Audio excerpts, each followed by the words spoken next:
Graça e paz, meus irmãos. Convido a igreja que abra a Bíblia comigo para lermos juntos no livro de Juízes, capítulo de número 2. Livro de Juízes, capítulo 2, verso de 1 a 5. Então diz assim a palavra do nosso Deus. Subiu o anjo do Senhor a Gilgal, a Boquim, e disse: Do Egito vos fiz subir e vos trouxe à terra que, sob juramento, havia prometido a vossos pais. Eu disse: Nunca invalidarei a minha aliança convosco. Vós, porém, não fareis aliança com os moradores desta terra, antes derribais os seus altares, contudo, não obedeceste a minha voz. Que isso que fizestes? Pelo que também eu disse: Não os expulsarei de diante de vós, antes vos serão por adversários, e os seus deuses vos serão laços. Sucedeu que, falando o anjo do Senhor essas palavras a todos os filhos de Israel, levantou o povo a sua voz e chorou. E daí chamarem a esse lugar Boquim, e sacrificaram ali ao Senhor. Que a palavra de Deus faça morada em nosso coração. Como nós temos vivido a nossa vida cristã diante de Deus?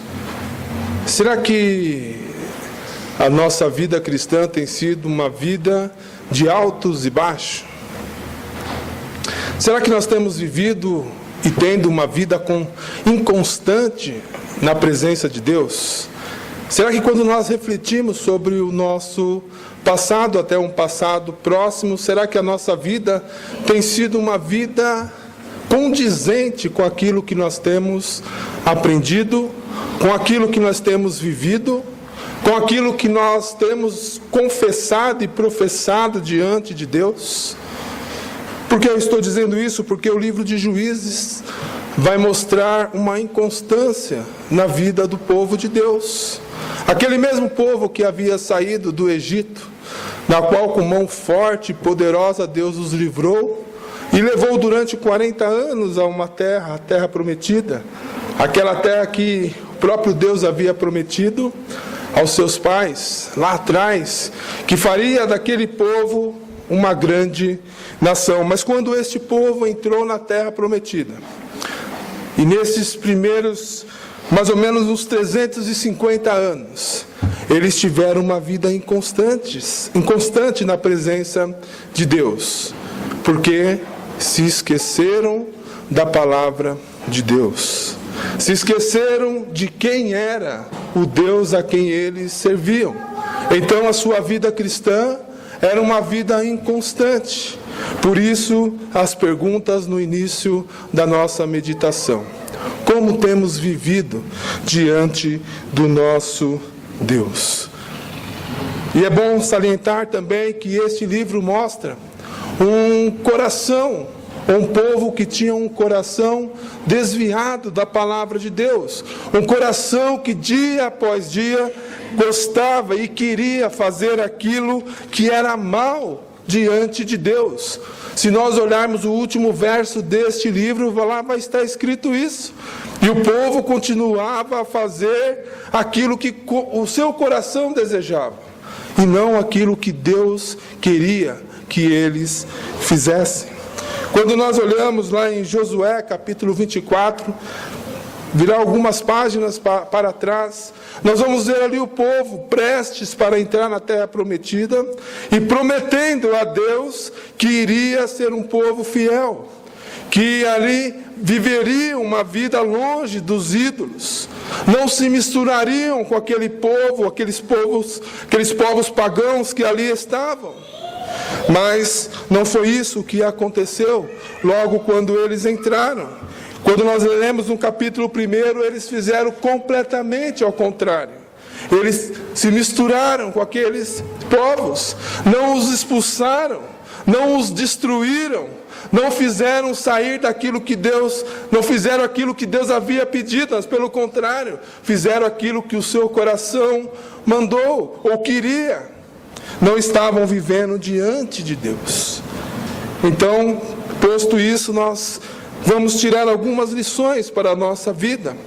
E alguns questionamentos vão ser respondidos nesta noite, para que possamos ter uma vida digna diante de Deus, uma vida verdadeiramente prostrada diante de Deus, porque o Deus Todo-Poderoso, a esse a quem nós servimos, assim Ele exige, assim Ele quer. Primeira coisa que eu gostaria de dizer nesta noite é que precisamos lembrar de quem é o nosso Deus. Quem é o Deus a quem nós servimos? E o texto que nós lemos, no verso de número 1, diz assim: subiu o anjo do Senhor a Gilgal, a Boquim, e disse: do Egito vos fiz subir e vos trouxe à terra. A primeira expressão que eu queria chamar a atenção dos irmãos é esta: fiz subir e vos trouxe a esta terra. Não foi uma decisão simplesmente daqueles homens que quiseram sair do Egito e justamente ir para a terra prometida. Deus em todos os momentos estava ali direcionando todo o espaço, todo o tempo, para que estes homens pudessem sair ali do Egito até chegar à terra prometida. Mas parece que quando esse povo entrou àquela terra, tudo isso havia sido esquecido, tudo isso não foi passado, tudo isso ficou no passado. Por isso que nós precisamos fazer uma reflexão em nossa vida. O povo deveria lembrar que eles foram libertos com mão forte. Nós podemos lembrar das 10 pragas, que onde Deus manifestou todo o seu poder, derrotou, se é assim que nós podemos dizer, todos os deuses que aquele povo, o povo do Egito, servia. Ele mostrou que Ele é o todo soberano, o Deus dos céus, o Deus que criou todas as coisas. E é esse Deus que nós precisamos lembrar, a quem nós servimos. Não é um Deus de mentira, não é um Deus feito por mão de homens, não é a natureza, não é nada, é o próprio Deus, o Criador de todas as coisas. E muitas vezes nós vivemos como se esse Deus não existisse. Nós vivemos fazendo as coisas do nosso coração, em vez de fazer aquilo que Deus tem pedido para que nós fizéssemos. Mesmo o povo sendo rebelde, mesmo durante toda a peregrinação no deserto, o povo murmurando, o povo reclamando, Deus se manteve fiel. Deus manteve presente com aquele povo. Nós vemos as representações, nós podemos dizer sobre a nuvem que os acompanhavam durante o dia, que trazia refrigério, que trazia aquela sombra gostosa, porque sabemos como que é no deserto, além de mostrar e de representar a presença de Deus com ele. E o que diremos da noite fria, aonde a coluna de fogo os esquentavam, os davam direção. Mas este povo havia esquecido de quem era que havia trazido eles até aquele lugar. Nem mesmo as suas sandálias estragavam, as suas roupas não perdiam a sua consistência, porque Deus estava com eles. Mas quando conseguiram a bênção, quando entraram na terra prometida, parece que ela agora...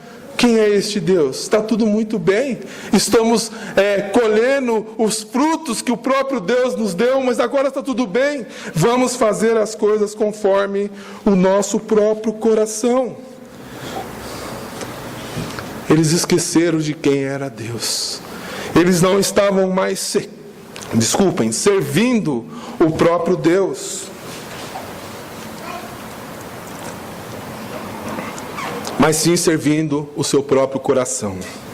Mas eu queria chamar a atenção para mais uma outra expressão, na continuação do verso.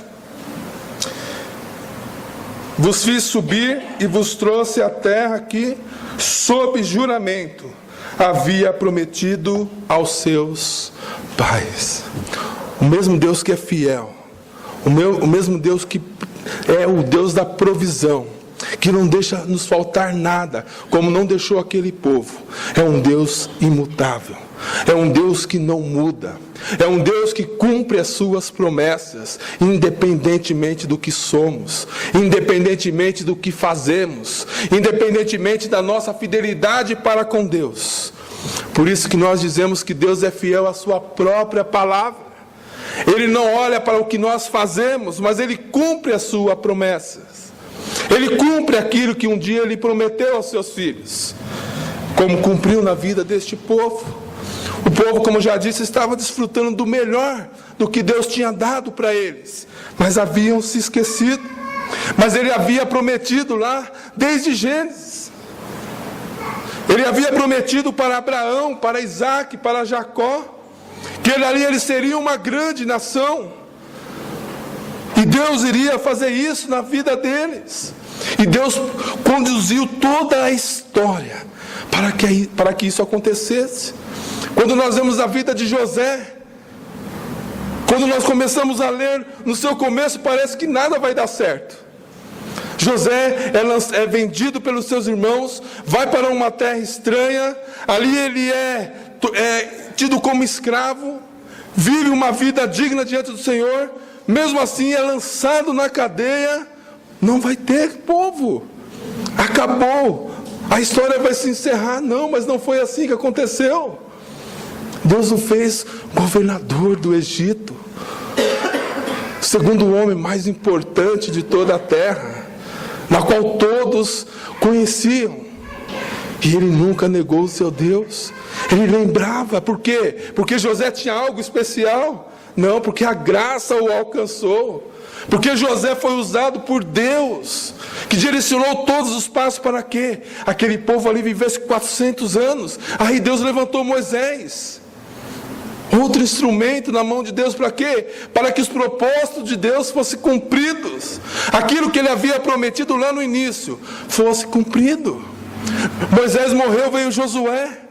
Josué entra até a terra prometida, para Canaã, e ali vive muitos anos com aquele povo, desfrutando das bênçãos de Deus. Mas Josué também morreu. E assim vem os juízes, e depois vem os reis. O que diremos de Davi, o homem segundo o coração de Deus? Mas nada foram, ou melhor, eles somente foram instrumentos usados na mão de Deus. Para quê? Para que as suas promessas, as promessas do nosso Deus, fossem cumpridas naquele povo. Mas esse povo havia se esquecido. Eles tinham esquecido de tudo que eles haviam passado com Deus. Talvez os seus pais não haviam dito com tanta veemência aos seus filhos o Deus tão grandioso que eles serviam. Mas o que diz a palavra de Deus nesse texto é que eles haviam se esquecido do Deus imutável, do Deus que move o mundo para abençoar o seu povo. E hoje não é diferente. Nós servimos a este Deus, o Deus imutável, o Deus que cumpre as suas promessas. Nós fazemos parte desta aliança, a aliança que não se finda. E nós sabemos que a descendência de Davi veio o nosso Salvador, Cristo Jesus, que nos deu a salvação, que nos retirou das trevas, do inferno, nos levou para a maravilhosa luz. É esse Deus que faz todas as coisas por nós, mesmo nós não merecendo. Mesmo nós vivendo uma vida indigna diante de Deus, longe dos seus caminhos, fazendo a vontade do nosso coração. Mas o nosso Deus é imutável. Ele prometeu e Ele vai cumprir na nossa vida aquilo que Ele tem prometido na sua palavra. É isso que nós precisamos entender. Mas existe mais uma expressão que eu queria destacar nesta noite, neste versículo, ou nos próximos versículos, que diz assim: eu disse, no final do versículo de número 1, eu disse, nunca invalidarei a minha aliança convosco. O nosso Deus, Ele fez uma aliança, a aliança da graça, uma aliança que não tem fim, Porque Deus é o que dá e provisiona para que essa aliança se mantenha, para que alcançasse cada um de nós. Mesmo o homem vivendo longe de Deus, Deus continua sendo o mesmo. Deus continua cumprindo a sua aliança diante de nós. Olha que diz Êxodo, capítulo 19, verso de número 5. Agora, pois, se diligentemente ouvirdes a minha voz e guardardes a minha aliança, então serei a minha propriedade peculiar dentre todos os povos, porque toda a terra é minha. O próprio Deus falando àquele povo, o Deus soberano, o Deus que não muda. Nós somos propriedade desse Deus. Deus nos comprou através de Cristo Jesus, do sangue derramado, e nós não podemos esquecer disso. Nós precisamos estar com isso na nossa mente, firmemente, para que possamos viver uma vida diante dEle. 1 Pedro capítulo 2, verso 9, diz assim: mas vós sois a geração eleita, sacerdócio real, a nação santa, o povo adquirido, para que anuncieis as virtudes daquele que vos chamou das trevas para a sua maravilhosa luz. É esse Deus que nós servimos, é esse Deus que nós devemos viver. Por que eu estou dizendo isso? Porque olha o que diz no verso de número 2: vós, porém, não fareis aliança com os outros moradores desta terra, antes derribai os seus altares, contudo, não obedecestes à minha voz. Como que nós conseguimos fazer isso? Conhecendo o Deus que nós temos, o Deus todo-poderoso, o soberano, o fiel, o imutável, e ainda assim não conseguimos ouvir a sua voz, não conseguimos obedecer a sua voz. Nós precisamos servir a esse Deus a quem nós conhecemos, a esse Deus a quem nós professamos. Não podemos ter uma vida contrária do que a palavra dele nos pede, porque isso é incoerência, isso é contrário à vontade de Deus. Na verdade, nós vamos trazer sobre nós as maldições, porque nosso Deus é fiel, sim, nosso Deus é amoroso, sim, Ele é imutável, mas Ele é justo, e o nosso Deus é santo. Ele não se mistura com outros deuses. Ele não quer aliança com outros deuses. E quando nós vemos lá em Josué, Josué dá a ordem, olha assim, olha, eu e minha casa serviremos ao Senhor. E vocês? E todo o povo disse, nós também serviremos. E aí Josué fala assim, olha, então lançai fora todos os seus ídolos. Olha, jogai tudo fora. Mas o que este povo fez? Eles não fizeram isso. Eles continuaram a servir os desejos do seu coração. Talvez hoje em casa nós não temos nenhum ídolo de barro, de porcelana, de madeira, mas temos ídolos no nosso coração. Nós temos colocado outras coisas diante de Deus e achamos que podemos servir o nosso Deus servindo a outras coisas ou a nós mesmos, mas não conseguiremos, porque este Deus, Ele é um Deus que quer a única adoração, que Ele seja o nosso único Deus. Então nós precisamos o quê? Obedecer a sua voz. A palavra de Deus deve fazer alguma diferença em nossa vida. Olha o que diz em Josué, peço que os irmãos abram comigo, Josué capítulo 24.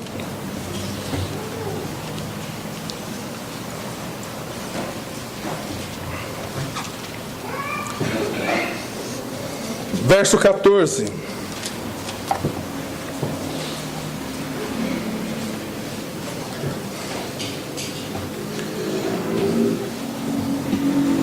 Diz assim, agora pois temei ao Senhor e servi-o com integridade e com fidelidade.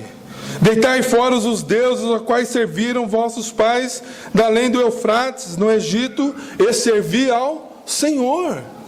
É com inteireza de coração, é com toda a nossa vida. Não podemos colocar nada diante do Senhor.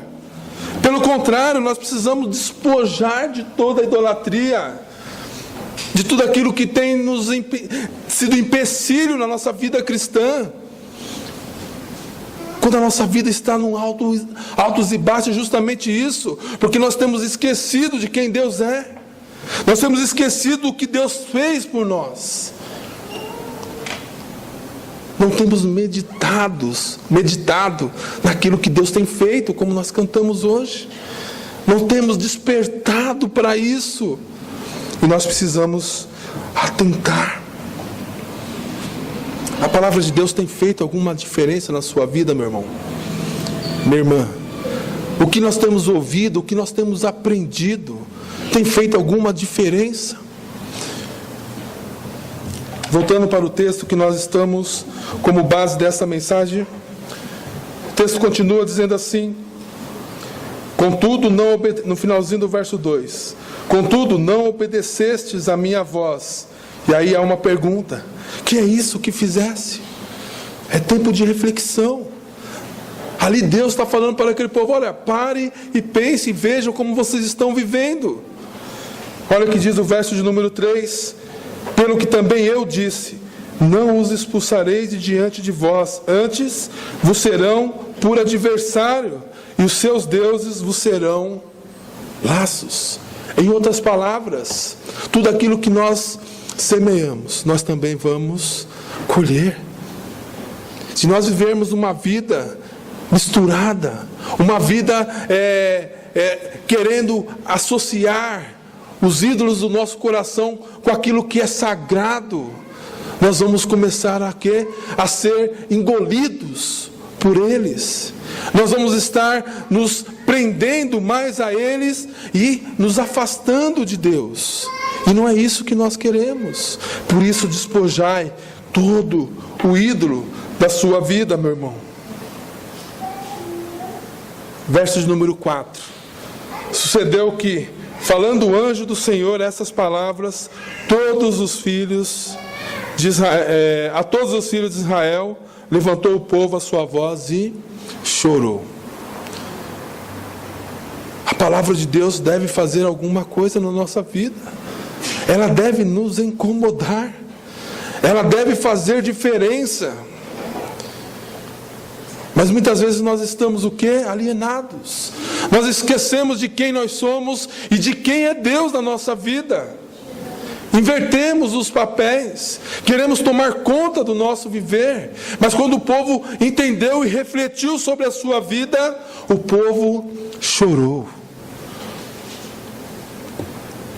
A grande diferença é que este choro deste povo não durou muito tempo. Se nós continuarmos a ler este capítulo, nós vamos ver que este povo, eles se foram. Josué e todos esses homens que estavam ali com ele, mulheres, eles se foram. E eis que veio outra geração que não servia ao Senhor. Até que ponto não tem sido simplesmente uma emoção? Até que ponto nós ouvimos as palavras que estamos ouvindo agora e elas nos causam impacto? Muitas vezes nós choramos porque nós reconhecemos que não estamos vivendo uma vida diante de Deus. Mas até quando? Até quando isso faz efeito em nosso viver? Será que a nossa próxima geração tem visto em nós o Deus em que nós servimos? Será que nós temos vivido de acordo com a vontade de Deus, que os nossos filhos possam perceber quem é o Deus a quem nós servimos? Quando nós lemos aqui esses primeiros capítulos, parece que isso não acontecia. Porque, se os irmãos bem lembrarem, essa geração que entrou na terra prometida não foi aquela que saiu, porque todos morreram, ou quase todos. Josué e Caleb ali ficaram, mas todos os outros morreram. E entrou outra geração. E parece que é um ciclo. Essa geração também passou e veio outra geração que não servia ao Senhor. E essa geração aqui que se arrependeu também se foi. E assim o livro de Juízes vai mostrando que as coisas vão sempre voltando para o quê? Para o distanciamento de Deus. Como nós temos vivido diante do nosso Deus. Como nós temos instruído os nossos filhos. Como que nosso lar tem vivido diante de Deus. Será que as nossas gerações, elas vão permanecer firmes como nós estamos? Será que os nossos filhos, os nossos netos, eles vão continuar a servir ao nosso Deus? Muitos estudiosos dizem que este choro foi um choro superficial. Talvez pelo que eles poderiam sofrer, pela justiça de Deus caindo sobre eles, sobre a ira de Deus sobre eles. Mas o que importa é que nós precisamos entender que hoje é o tempo de nós termos o quê? Se estivermos vivendo uma vida longe de Deus, mostrar o verdadeiro arrependimento e começar a servir esse Deus de todo o nosso coração, com integridade. Certo que as promessas de Deus sempre vão se cumprir em nossas vidas. Aquilo que Ele prometeu não falhará, mas acontecerá. E se nós olharmos para o nosso passado, nós vamos ver o quanto Deus tem nos abençoado, ou nos abençoou, o quanto Deus tem nos livrado, o quanto Deus tem nos servido com a sua graça, e o que nós temos feito. Aqui eles choraram e no finalzinho eles disseram assim, a palavra de Deus diz que eles sacrificaram ali. Tem um comentarista que diz que o choro deles só deu para... O choro dele só serviu para dar nome ao lugar, porque Boquim representa choro, né? Pranto. Mas eu acredito que em nossa vida nós precisamos chorar. Mas aquele choro que consta lá nas bem-aventuranças. Bem-aventurados aqueles que choram, porque serão consolados. Aqueles que vivem longe do pecado. Aqueles que vivem uma vida santa diante de Deus, olhando para Cristo Jesus e tendo uma vida santa diante dele.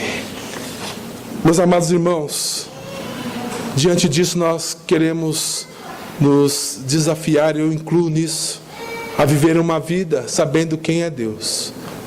É o Deus Todo-Poderoso, o Deus que criou os céus e a terra, o Deus que mesmo quando o homem pecou, derramou a sua graça. A graça que nos alcançou, a graça que nos fez povo seu, sacerdócio santo, nação escolhida. Somos nós. Essa graça é compartilhada a cada um de nós. Mas como nós temos vivido? Como nós temos dedicado a nossa vida ao Senhor? Como nós temos consagrado o nosso viver ao nosso Deus? Quais são os ídolos do nosso coração? O que temos colocado na frente de Deus? Arrependei-vos e voltai ao Senhor nosso Deus. Clamai a Ele misericórdia e servi. E vamos todos nós servir ao nosso Deus com inteireza de coração, para que o nome dEle seja sempre glorificado. Que Deus assim nos ajude. Amém.